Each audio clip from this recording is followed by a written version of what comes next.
media say parts of the Tomball Regional Medical Center were evacuated after reports that a man had barricaded himself with his sick son inside the critical care unit. Initial reports that the man had taken hostages turned out to be wrong. Police say the man was distraught about his son's condition and had refused to comply with police, which led to the standoff.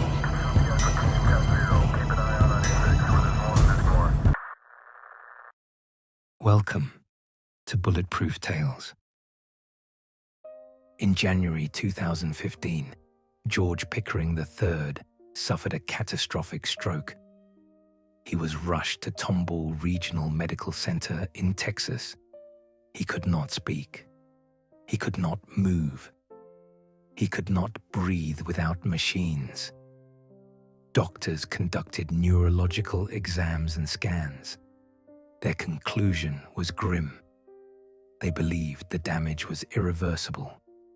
They believed meaningful recovery was impossible. Life support removal was being planned.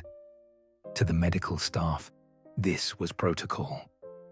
To the father at the bedside, it sounded like an execution date.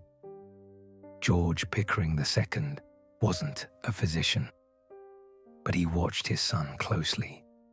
He believed he saw eye movement. He believed his son responded to his voice. He believed his son was still there.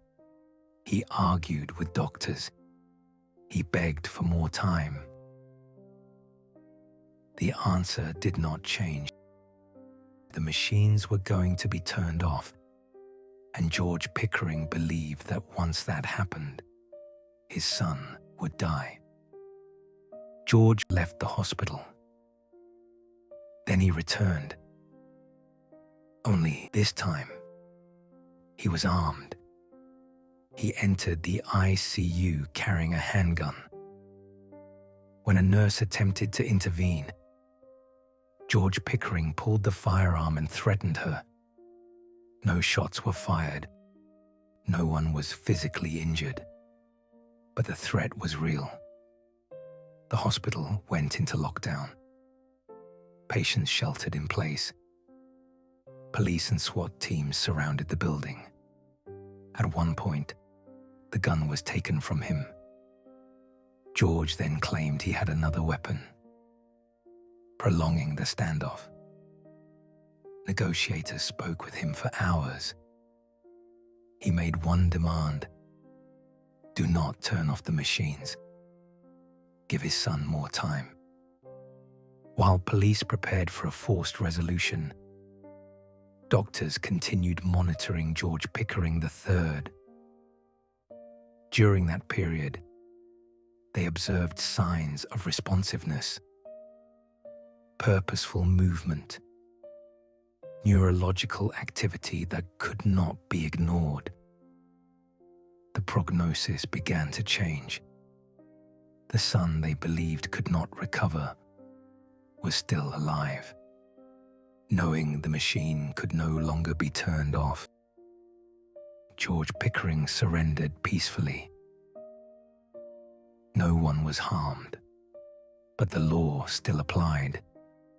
George Pickering II was arrested. He was charged with 2 counts of aggravated assault with a deadly weapon.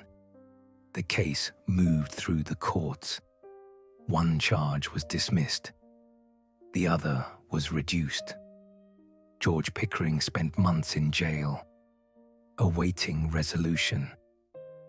He received credit for time served and was released in December 2015.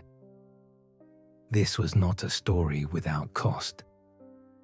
George Pickering III survived. He regained speech. He regained movement. He regained independence. Doctors later acknowledged the reality. If life support had been removed when planned, he would not be alive.